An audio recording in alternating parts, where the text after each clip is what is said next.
Halo, saya Ignatius Andri Pertama Putra. Pada video ini, saya akan mempresentasikan makalah dengan judul Analisa Implementasi Teknologi Komunikasi Data Era Sekarang pada Perusahaan Perbankan di Indonesia. Topik ini dipilih karena perkembangan teknologi digital telah mengubah cara masyarakat menggunakan layanan perbankan. Saat ini, transaksi dapat dilakukan melalui mobile banking, internet banking, ATM, kris, dan juga berbagai layanan digital lainnya tanpa harus datang langsung ke kantor bank. Di balik layanan tersebut terdapat teknologi komunikasi data yang memungkinkan informasi transaksi dikirim, diproses, dan diterima secara cepat dan aman. Komunikasi data merupakan proses pertukaran informasi antar dua atau lebih perangkat melalui jaringan dan media komunikasi tertentu. Dalam perbankan, komunikasi data menjadi fondasi utama yang menghubungkan nasabah, aplikasi, ATM, kantor cabang, dan data center, juga hingga sistem pembayaran nasional tentunya. Tujuan pembahasan ini adalah untuk menganalisis bagaimana teknologi komunikasi data diterapkan pada perbankan di Indonesia, dan juga kita bisa mengetahui bahwa ada manfaat atau tantangan serta melihat solusi dan inovasi yang dapat dikembangkan di masa depan nanti.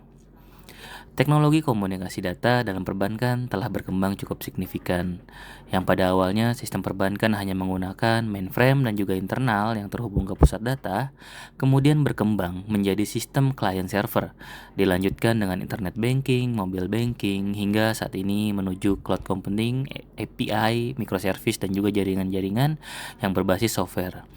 Teknologi seperti fiber optik, VPN, MPLS, SD-WAN, cloud computing, dan juga API memungkinkan pertukaran data dapat dilakukan dengan lebih cepat, fleksibel, dan terintegrasi.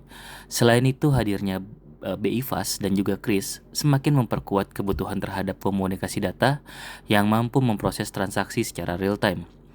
Implementasi komunikasi data dapat kita lihat dalam berbagai layanan perbankan.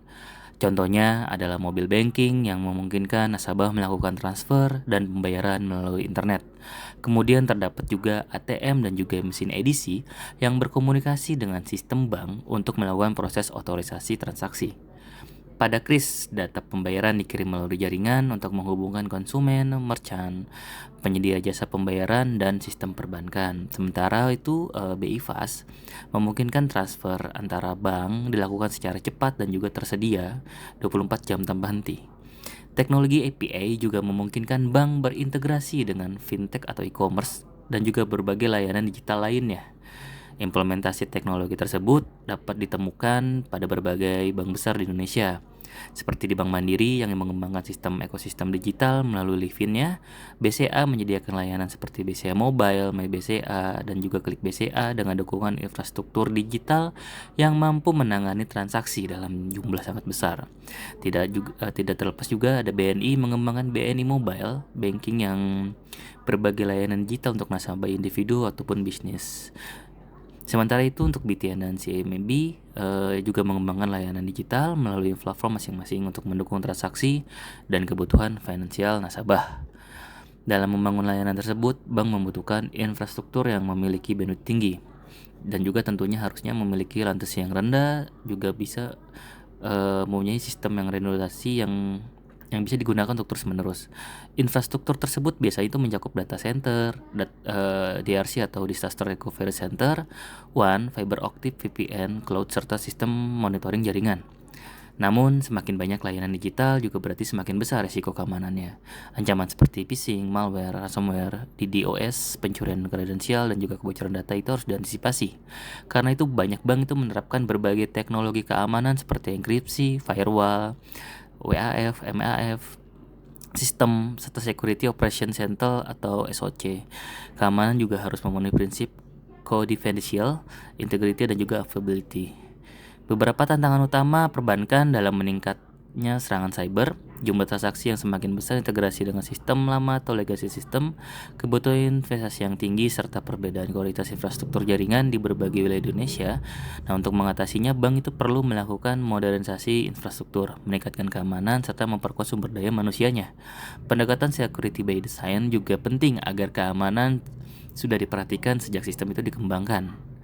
Kedepannya, harapannya adalah komunikasi data perbankan akan semakin terintegrasi dengan teknologi baru, Bisa dapat juga menggunakan AI digunakan untuk mendeteksi fraud, menganalisis resiko, dan juga memberikan layanan yang lebih personal.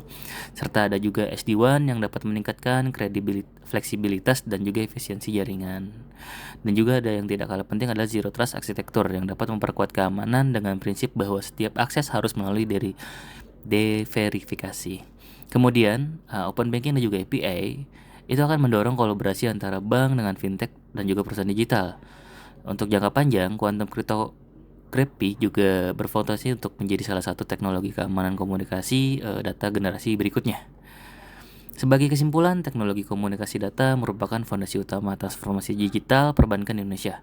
Teknologi ini memungkinkan layanan seperti mobile banking, ATM, KRIS, BIFAS, dan juga mau open banking berjalan dengan cepat, integrasi dan juga real time.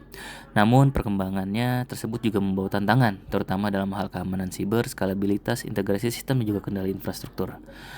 Oleh karena itu, bank perlu melakukan inovasi dan juga investasi pada teknologi seperti AI, SD-WAN, Zero Trust, cloud computing, dan juga open banking, sekaligus untuk meningkatkan kualitas sumber daya manusia dan juga tata kelola keamanannya. Dengan demikian, teknologi komunikasi data tidak hanya berperan sebagai infrastruktur pendukung, tetapi juga menjadi aset strategis dalam membangun industri perbankan di Indonesia yang aman, cepat, inovatif, dan juga mampu menghadapi perkembangan teknologi di masa depan.